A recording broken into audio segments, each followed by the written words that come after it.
Our eyes. Our eyes have been called the gateway to our soul. And our eyes are so important. While I was preparing for this program, Sojourners Along the Way, I kept thinking about some of my friends who are blind, but it is focusing for those with sight, okay? How much do you trust your eyes? Or perhaps the proper question is, what does your mind, your brain, make of what your eyes show it? Our perception. Sojourners Along the Way is going to tease your brain. This is a very healthy thing for your mind. It helps to keep it active. So during today's program, you're going to have some stories and optical illusions and expressions, things that help us, hopefully will help us to get a better perspective, our perception on life. How does your brain translate what it receives? What information does your brain select? A question to decide the answer to is it really there? Is it real? Was it fabricated? Optical illusions are fun and really are good for your brain. Help you to decide, what are you seeing?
We're going to start with an easy one. What do you see? And I'm going to ask that question a lot. What do you see? Do you see one or two animals? Now, the one animal, it's not in a usual position, but if you use your creativity, use your brain, your mind, and your imagination, do you see a rabbit? Do you see a duck? Now, the duck is the unusual one because we usually don't see ducks laying on their back. But for this illusion, they made two animals out of one image. Can you see them? Now, the next one is a hard one. What is inside? What image has been placed inside of all of these pebbles, the stones? I'm going to tell you what it is, because it's still not easy once you even know what it is. There's a frog. Can you find the frog? How about if we give you a red circle that shows you the location of the frog? Can you see it? What do your eyes help your brain to see, to perceive? How about if we go in closer? Now do you see the frog? Let's go back to the original picture. What do you see? Could you find the frog now that you know where it is? Or is it still very difficult for you? Good exercise in what to see and how to find things. You have to look differently. Those hidden pictures when you were kids or are now, finding the hidden pictures, great exercise to teach your brain to do more than just taking what's on the surface. Go deeper, go much deeper, and look for things. Find what's in your environment. That is a big challenge today. Too many people are not aware of what is going on in their environment.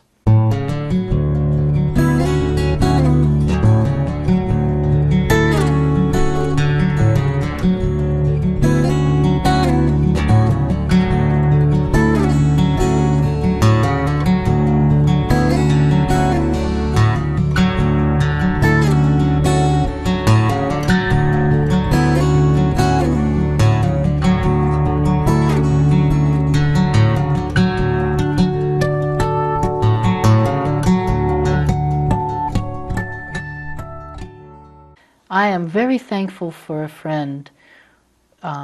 We were friends from the 6th grade until the day that she died. But she was the one that really helped me to be careful about the words that I say. Because, you know, it's really cool to use curse words. No, it's not. It starts to form a habit. And I think this is a good expression.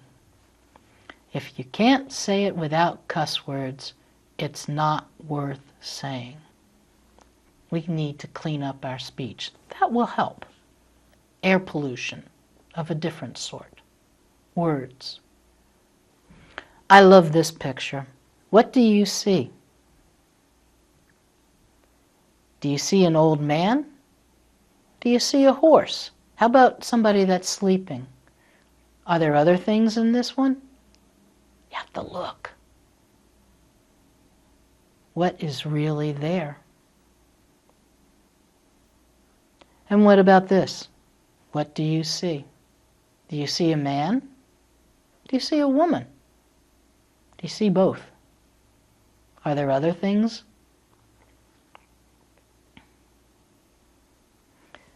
We have to look around us to see what is really in front of us.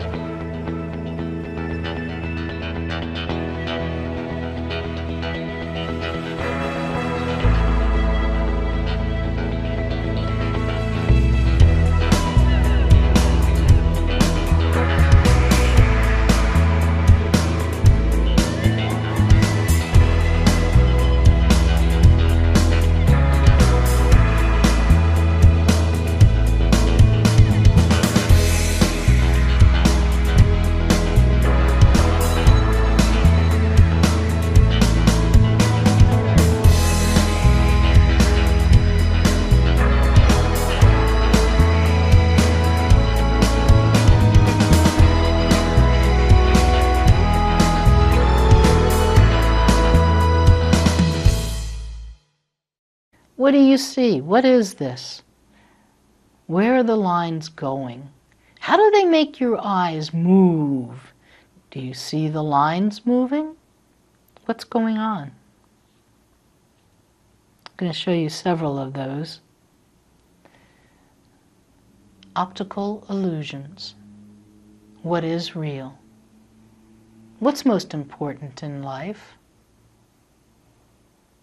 Is it amassing things? Are you going to take 40 years to get, and then after 40 years go, it's just stuff. What does it mean? See the ones that are around you. What's going on? Sometimes people are hiding a lot of hurt behind a smile.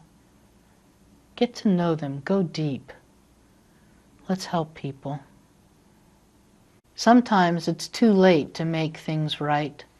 Sometimes we hurt others more than we realize. Sometimes a smile fades in front of our eyes, and sometimes we are the reason for tears in someone's eyes. Never treat anyone the way you don't want to be treated. Love life and love the ones around you. I really do want to nail this home. I want to see us truly be sojourners along the way, who are bringing happiness, who are helping people, even a perfect stranger. You can touch their lives. I liked the story about the wedding dress because it was a horrific situation. Could you imagine a fire having such an impact on your wedding? You lost your wedding dress. And then a total stranger stepped in. And I want to emphasize that, a total stranger. And not only that one, but the story said that many people had stepped up, made offers to allow Elise to use their wedding dress. Total strangers. Who is my neighbor? Jesus was once asked that question. Who is my neighbor? And then Jesus told the story about what we call the Good Samaritan. How all of these religious leaders walked by this man that was lying by the side of the road. He had been beaten and left to die. They'd stolen from him. And the people that were supposed to know better went on. Do you know why it's called the Good Samaritan? The Jews and the Samaritans did not see eye to eye. In fact, there was a problem between them. They did not have a relationship. It was clearly a Jew that was lying on the side of the road, and the Samaritan stopped, applied ointment to his wounds, and then put the person on his own horse and took him to an inn, gave the innkeeper money to take care of him, and said, I will stop on my way back, and if it costs more than that, I will give you whatever it cost. Total stranger, a person who was despised. If they had met before this person had been injured, they probably would not have talked to each other. Yet that person reached out because there was a need. Great example for us. There's lots of needs all around us, and there are things we can do. No matter how big or how small, whatever it is, you can do something. Please, let's help make the United States great again. In fact, President Trump was holding up a Bible and said, this is what's going to make America great again. I also want to read this one to you. Whether I agree with every decision he makes or not, I'm praying that President Trump receives God's wisdom, love, and protection each day. If you're a praying person, please pray for our president. If you don't like him, be thankful that you're living in the United States, because it's by virtue of living here that you have the right to speak negatively against the president. But I want to encourage you, respect the office. Change your perspective. See how what you say has power to it, because there is the power of life and death in the tongue. And we need to be speaking life. We want this country to be great. I think everybody would say that. Well, what can you do to help the United States? I would say one thing that all of us can do is to pray. Pray for our nation. Pray for our government. Pray for our government officials. Pray that things will get turned around, so truly we can become a great nation. What do you see in this picture? One woman or two women? Look closely. You're getting used to having to look for more than what you first saw, right? So keep on digging, keep on digging. How about in these pictures? What do you see? Once you see something, you can't unsee it. Once you see that it was there, it's there. And it's hopefully easier to see the next time around. That's going to help you to be more involved in what's going on around you. And may I say that this may be really good for some husbands whose wives are trying to tell them something and they just don't get it. And they'll say, "Don't you see it?" We have to look. How about this one? What is really going on in this picture? Now, it's real easy to see the main objects, the tiger, the owl, and the man. But what's going on? Is the man really there? Is he really drawing? And we can crop it a little bit so that way it looks like more of an image, a picture, by removing the extraneous environment. See how your perception is changing? Now is it as easy to tell what's going on? Look at this cement block. What can we do with a block?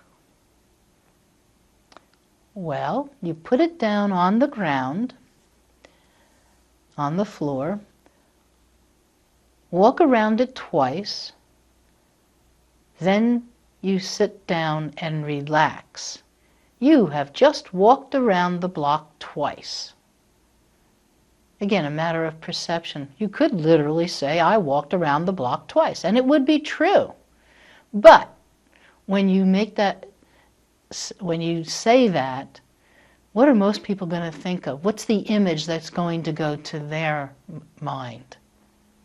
They're going to think a block in the neighborhood where they live, or the city, or wherever it is that they live, because that's their environment, what they're accustomed to. But you would not be lying, would you? Because you literally walked around the block twice. Matter of perception and how you say things.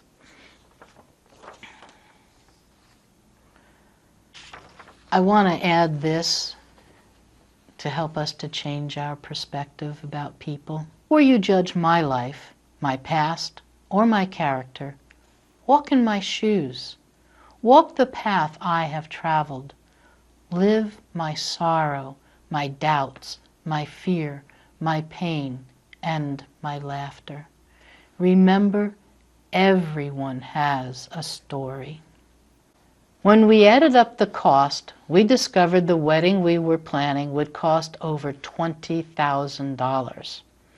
Our plan included flying home to Cape Brenton Island from Fort McMurray and inviting about 200 people. But the price tag ruled it out. After tossing around a few options, we decided to get married in Toronto and keep it small, only 20 people. I found the Rectory Cafe on Ward Island and booked our wedding for Saturday, May the 7th, 2016. I also found a great Toronto-based photographer named Alex Neary. And I'll apologize, I may not be pronouncing some of these names correctly, so please forgive me.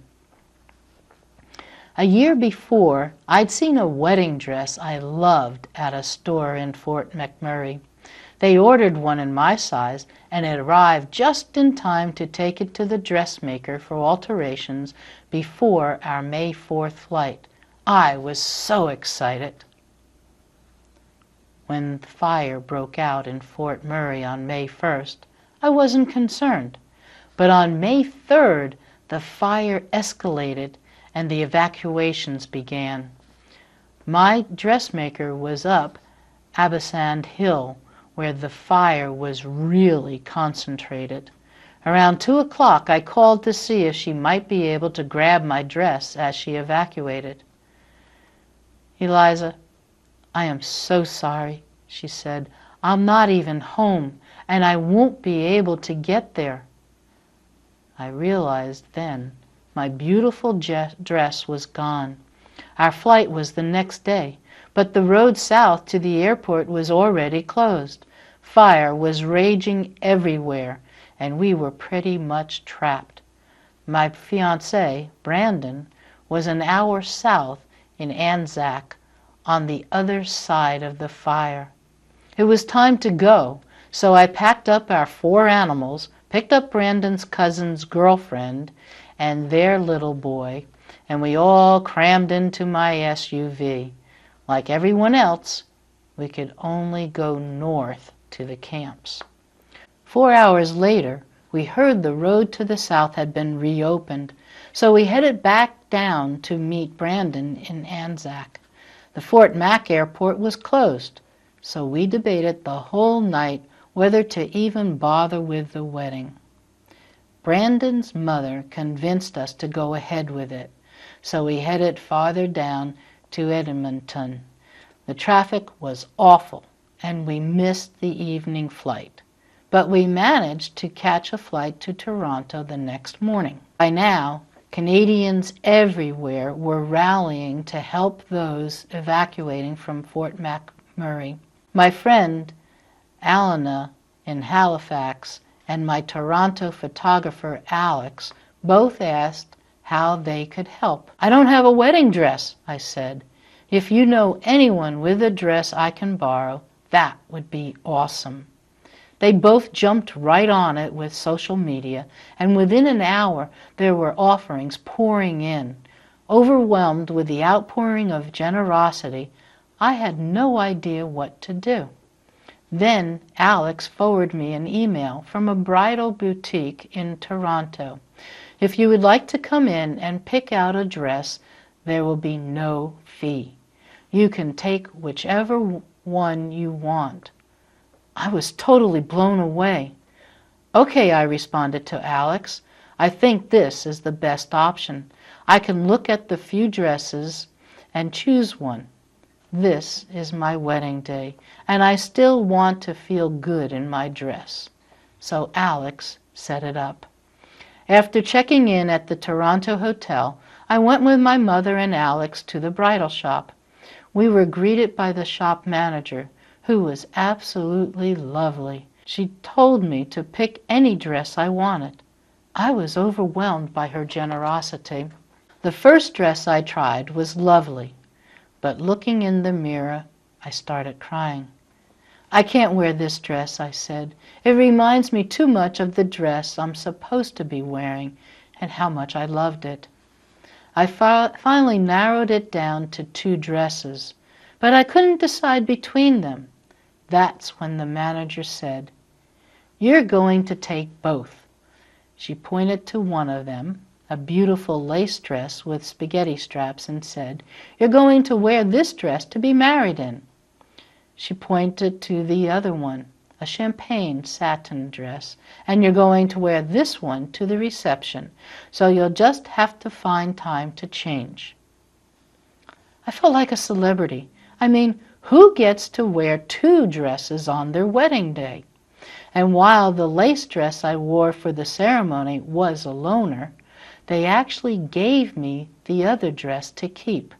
I had everything else I needed with me, including 2 pairs of shoes that went perfectly with the dresses, and some little blue flowers for my hair. The next day, Brandon and I were married on Ward Island in a lovely spring garden overlooking Lake Ontario. There were 22 of us altogether, including our families. My dress was perfect, and the 3 p.m. ceremony went off without a hitch. Everyone had a great time, and we danced the night away. I had been worrying about the firefighters back home.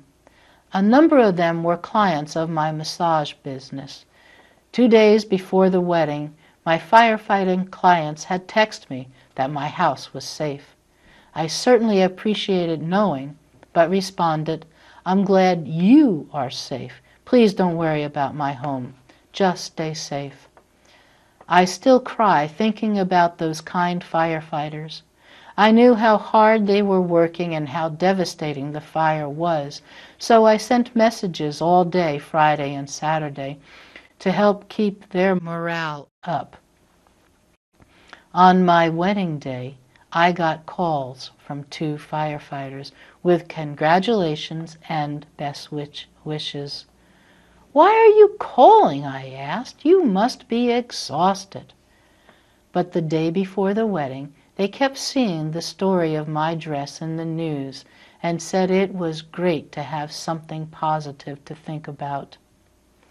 The whole experience changed me.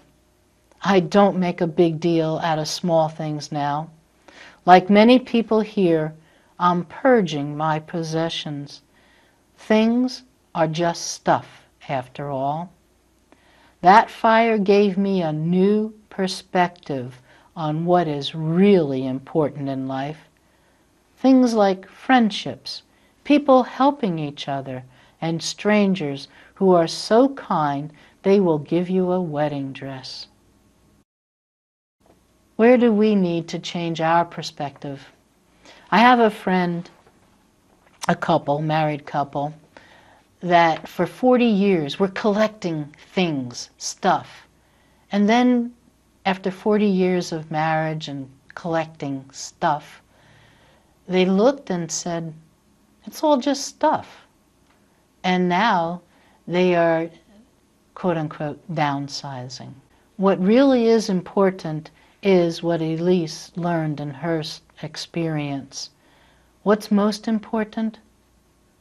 Friendship, family, people helping each other, and strangers who are kind, even in a very unusual way. Giving a wedding dress, those things are expensive. Hats off to the people that were there.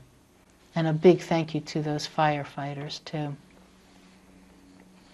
What can we change in our lives?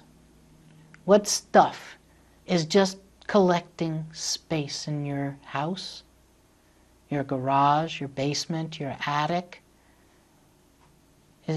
Are they things that you use, or you've never even taken it out of the box once you bought it?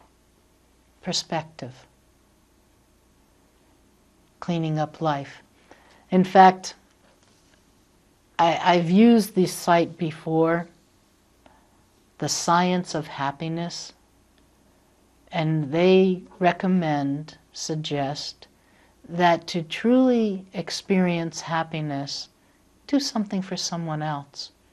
Instead of expecting everybody to do something for you, step out of that box and see what's around you. Change your perspective and look for people who could use your help. And you know what? It has been scientifically proven that when you help others, you get helped also. And it gives you a high that you cannot buy. Go for it. Try it. Let's go back to our road trip and perspective. I think this one is adorable, or should I say adogable. What was the first thing that captured your attention? Was it the dog? See, they used a red color on the dog, and on the other side of the road, it's kind of bland. So your attention was drawn to the dog, and it looked normal. The dog is in the snow. But the dog is looking at a road, and the dog is much bigger than the road. In fact, look at the size of the dog to the size of the buildings. Perspective. Or how about these boys on the bikes? What's happening here? Did you catch it? The bridge.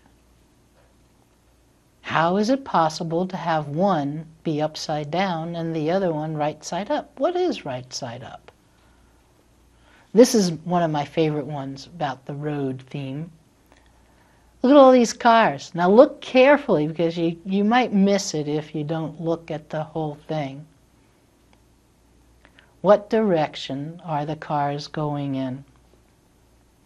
And another one I really enjoyed, I thought this was clever. How about cut on the dotted line? But in this case, it's a road. And do you see the pair of scissors? I thought that was really cute.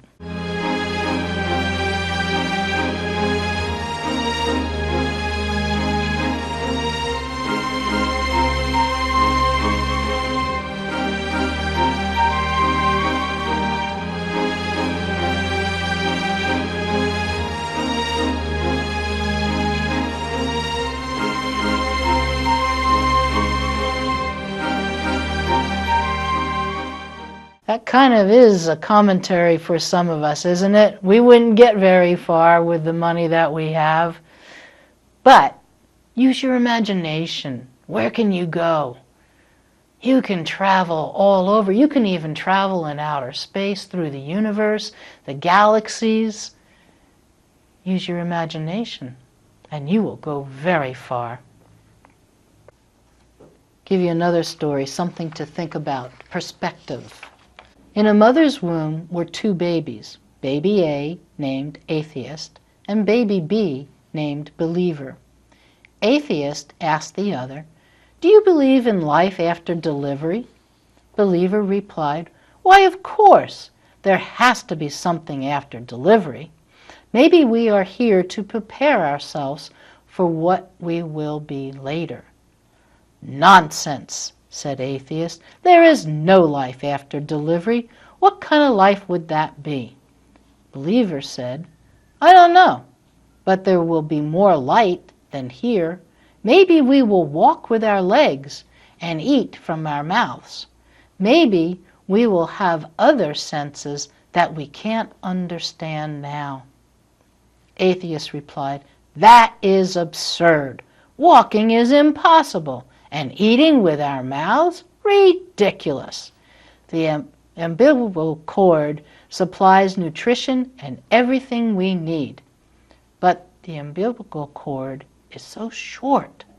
Life after delivery is to be logically excluded." Believer insisted, "Well, I think there is something, and maybe it's different than it is here. Maybe we won't need this physical cord anymore." Atheist replied, "Nonsense. And moreover, if there is life, then why has no one ever come back from there?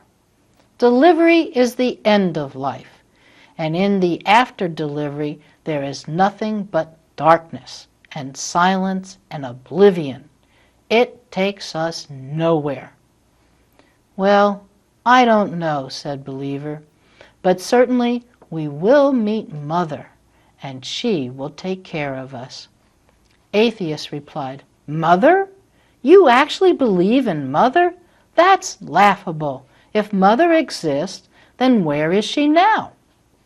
Believer said, "She is all around us. We are surrounded by her. We are of her. It is in her that we live. Without her, this world would not and could not exist." Said Atheist, "Well, I don't see her, so it is only logical that she doesn't exist." To which Believer replied, "Sometimes when you're in silence and you focus and you really listen, you can perceive her presence, and you can hear her loving voice calling down from above." Good analogy for this Bible verse. John 20:29. Then Jesus told him, "Because you have seen me, you have believed. Blessed are those who have not seen and yet have believed." Perception. What is your perception about life on this earth? Is this all that there is? I certainly hope not. Not with all the things that we're seeing happening. Look at all the evil, the bad. I don't want to focus on that because, again, this program is about perception. But those are real things. But they ought not to be. And then people will say, "Well, if there is a loving God, then why does God allow this?" You see, the problem is they're not realizing God gave us a choice. God did not want us to be robots. And people decided to do bad things. Sin entered the world. Evil came into existence. Wasn't supposed to be that way. But we can help change things. We can help get things back on track to the way that God intended it to be. Let's look at some more optical illusions. You have a piece of paper and you're going to draw a hole in it. Can you see it? That paper has a hole in it. Let's go further. Look at how you can make a hole in a piece of paper. Again, perception. And you can have all kinds of objects in that hole. What do you see? What does your brain translate from what your eyes are showing your brain? Your cell phone has already replaced your camera, your calendar, your alarm clock. Don't let it replace your family. Cell phones have become so popular. It's like, how can you live without a cell phone? But perspective, perception. What are some of the negativities that have come along because of cell phones? I love this sign. I think it is cute. I laughed when I saw it. Beware of smartphone zombies. I think we should have that picture, that caution sign all over the place. And I would change it to say, beware of cell phone zombies, because it's not just smartphones, it's any cell phone. People go around not realizing that they are oblivious to what's around them. Their perception is, I can drive this car and I can text at the same time. And then we hear about these horrific accidents that have resulted because somebody was texting while they were driving. Albert Einstein, long time ago, said, I fear the day that technology will surpass our human interaction.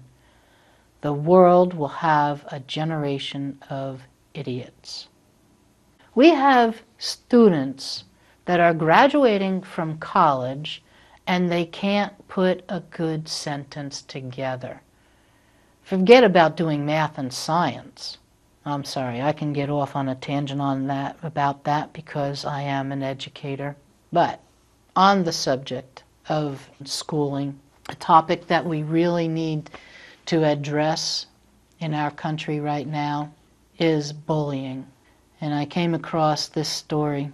Oh, I'm sorry, I forgot to tell you that the story about the wedding dress was from Chicken Soup for the Soul.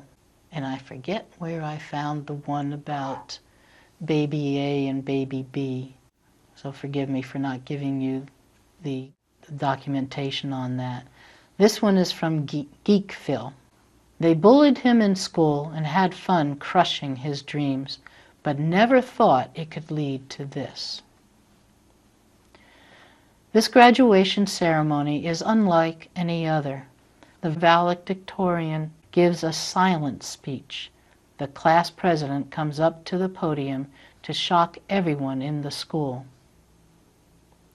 As you read this, as you hear this, ask yourself, did you know anyone named Charlie? They bullied him in school and had fun crushing his dreams, but never thought it could lead to this.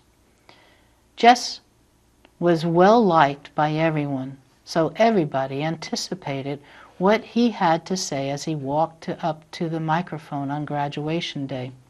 For a moment, he remained silent as he peered at the faces from his senior class, and then Jesse leaned into the microphone and finally spoke at last. As your class president, I am here to speak to you today. I was up most of the night considering what words that I should say. I reminisced on school days and all the many things I've done. So many memories came to mind, but my thoughts kept me focusing on one. And then Jesse held up a photo and he moved it all around. As everyone leaned to view it, and silence was the only sound. You could have heard a pin drop as Jess placed the picture in full view and began talking of a classmate that no one really knew. Charlie's life seemed meaningless compared to yours and mine. Because none of us understood him, we never took the time. We saw only what we wanted to, that Charlie was not cool. He was far from being popular, the butt of our jokes in school. That's what we knew of Charlie. That much we decided on our own. He simply wasn't worth our time. He was an outsider who deserved to be alone. But you see, Charlie had a passion. Deep within, he had a dream. It was his only one desire, to play for our soccer team. And of course, that was ludicrous. It was totally absurd. Charlie was no athlete. He was the senior nerd. In gym class, he was never captain. He was always chosen last. He was the poster child for unpopular. He preferred history, science, and math. And so some of us took it upon ourselves to keep Charlie from wanting to play. For weeks we taunted him with insults, day after day after day. We made sure that he wasn't welcomed by anyone else on the team. For whatever foolish reasons, we were set on destroying his dream. And I'm here now to tell you, as your class president, I was wrong. I'm here to speak for Charlie, who couldn't be here, because, you see, he's gone. Jess paused for just a moment to give time for his words to sink in. As he looked about at the faces of parents, teachers, and friends, I'm not sure if all of you know it. I'm not sure if anyone cares. But the reason Charlie isn't with us is the reason I feel I must share. Cruel words, they are definitely weapons. They destroyed Charlie's body and soul. For all of the taunting and teasing left Charlie feeling out of control. And Charlie alone in a battle gathered his weapons to fight. He purchased some drugs from a dealer. His mother found his body last night. Maybe it was only an accident. Maybe Charlie wanted to die. But no matter how it happened, we, as his classmates, know why. For who in their lives hasn't been teased or made to feel unbearable shame? I'm certain that everyone in this room has endured some heartache and pain. And maybe boys will be boys and girls will be girls, and we each have our battles to fight. But no matter our justification, hurting Charlie was never right. And then Jesse took Charlie's picture and held it firm in his hand and spoke to the photo before him, words unrehearsed and unplanned. If only I'd helped somehow, given you guidance to conquer your dream. If only a teacher, a classmate, if someone would have just intervened. But I know I can never go back. I can never undo what has been. For you will never receive your diploma or ever play soccer again. But deep in my heart I wonder, I can't help asking, what if? What if I had reached out to you, Charlie? Would your school years have ended like this? Jess stood lost in his thoughts of a life that was ended too soon, until muffled coughs caught his attention and nervous whispers began filling the room. And then Jess turned with a smile before retreating back to his chair, teaching a valuable lesson with his final words filling the air. I would like to introduce our valedictorian. He will be speaking today. Please give him your full attention. Please hear all that he has to say. And then Jess set Charlie's picture down on the podium facing the crowd. As the silence told Charlie's story, a message quite convincingly loud. Be sure to taste your words before you spit them out. I'm going to stay on that theme for a moment because I really want to drive this message home. When I was a kid, I was bullied. But I am thankful that I rose up above it. And I want that to happen to others. But I don't want them to have to overcome things. I have a calendar that the theme of the entire calendar is stop bullying. Please, we need to share love. Why is it that people pick on each other? Say mean things. You've heard the expressions, sticks and stones may break your bones, but names will never hurt you. That is a lie. Saying derogatory things to a child, even to an adult, it hurts. It goes deep. And we need to help to stop it. And I really, really want to hit on treat people the way you want to be treated. Talk to people the way you want to be talked to. Respect is earned, not given. And that is something we really need to teach children.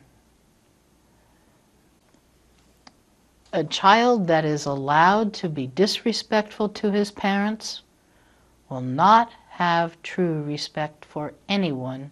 And I will add to that, they will think that they are also above even the law. We need to teach children boundaries and help them to learn you do not yell at your mother. It happens more with mothers than with fathers. And I have been in the grocery store at different times, and sometimes I want to go over to the kids and say, hey, that's your mother. Treat her properly. And that is not treating her properly, not the way that you're yelling. Ought not to be. We need to help children learn to be respectful to adults. Whatever happened to saying please, thank you, and especially how about I am sorry, please forgive me?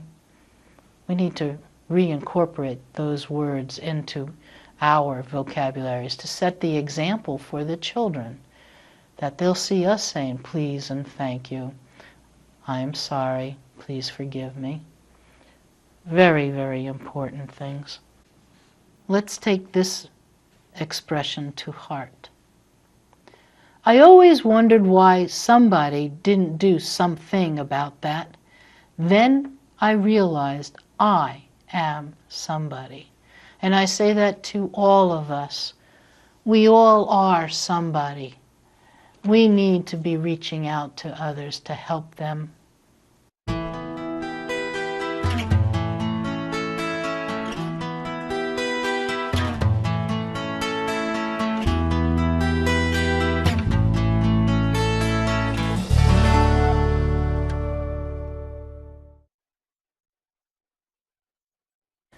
Now we have some very fun, some of these images will be familiar to you, like these next two.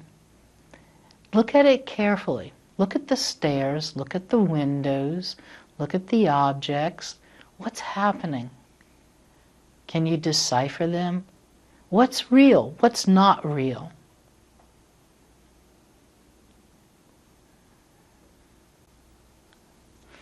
Let's move on to some water.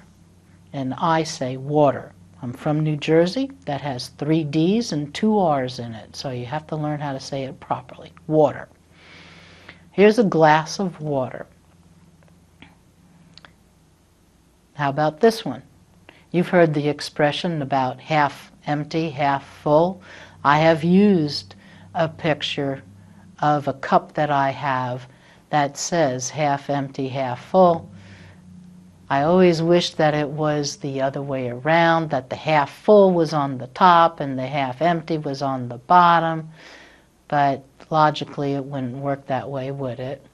But this picture shows you that it is possible to do that. Half full, half empty. Look at the blue liquid. Is it really like that? How'd they do that? And then you've heard the expression about the one is an optimist, the other one is a pessimist. Well, here's a new one for you.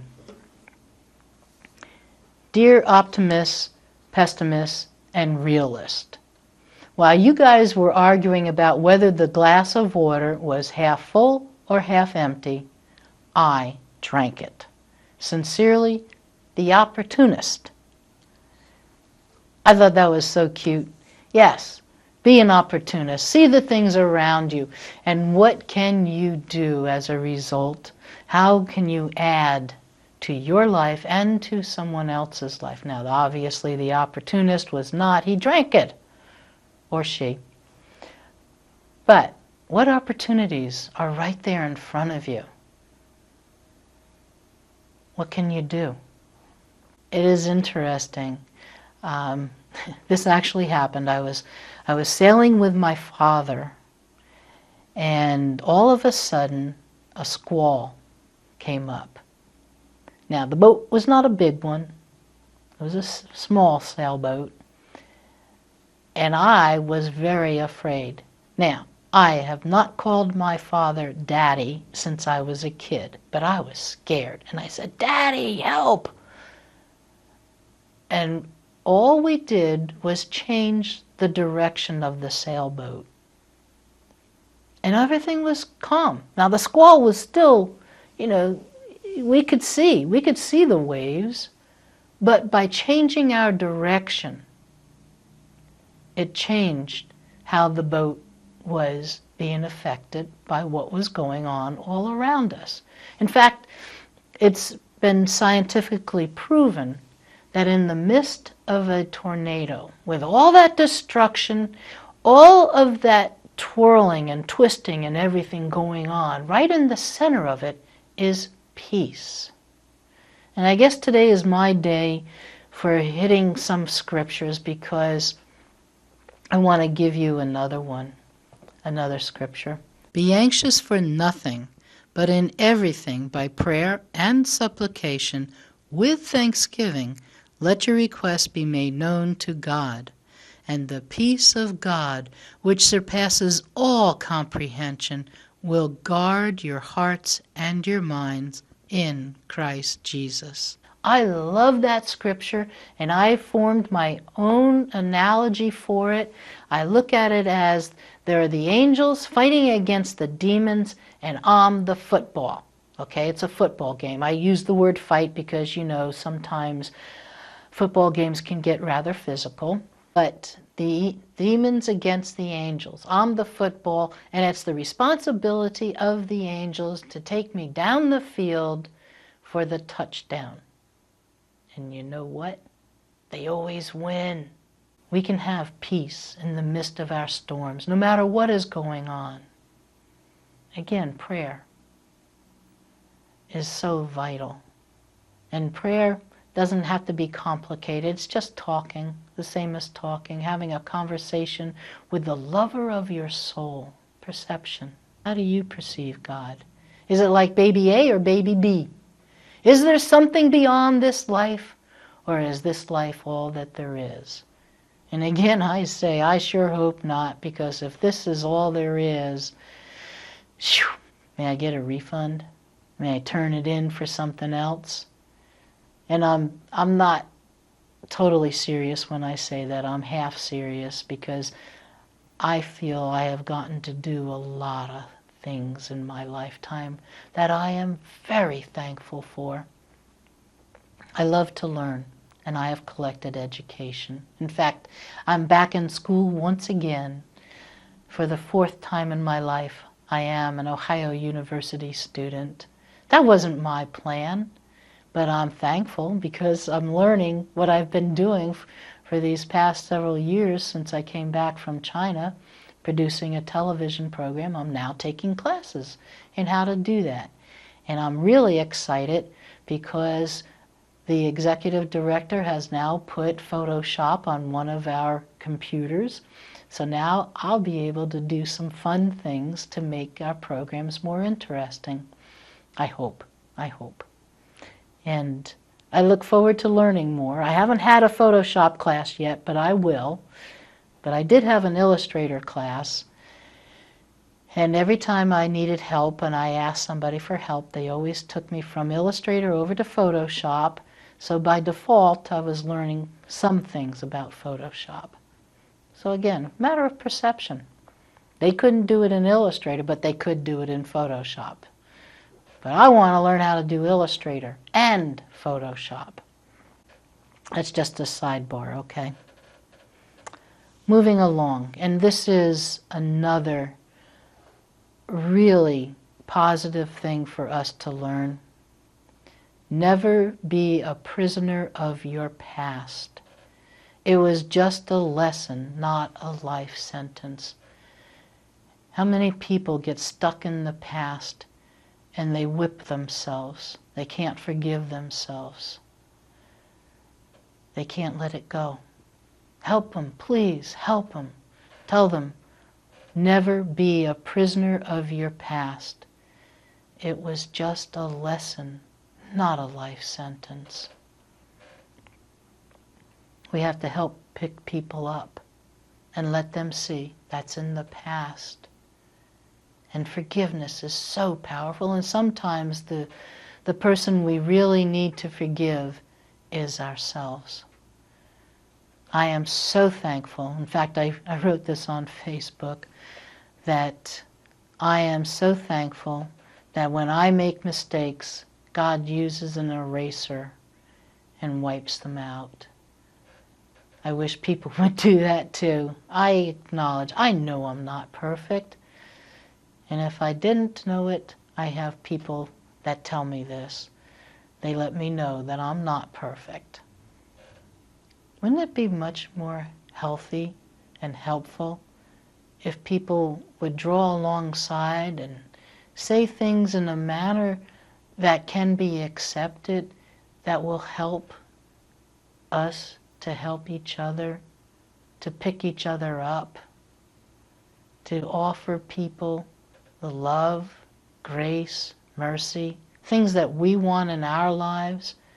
We need to offer it. Because this is something I want to nail this program with. Be careful how you treat people. What you do to others has a funny way of coming back on you. It's like the farmer sowing seeds.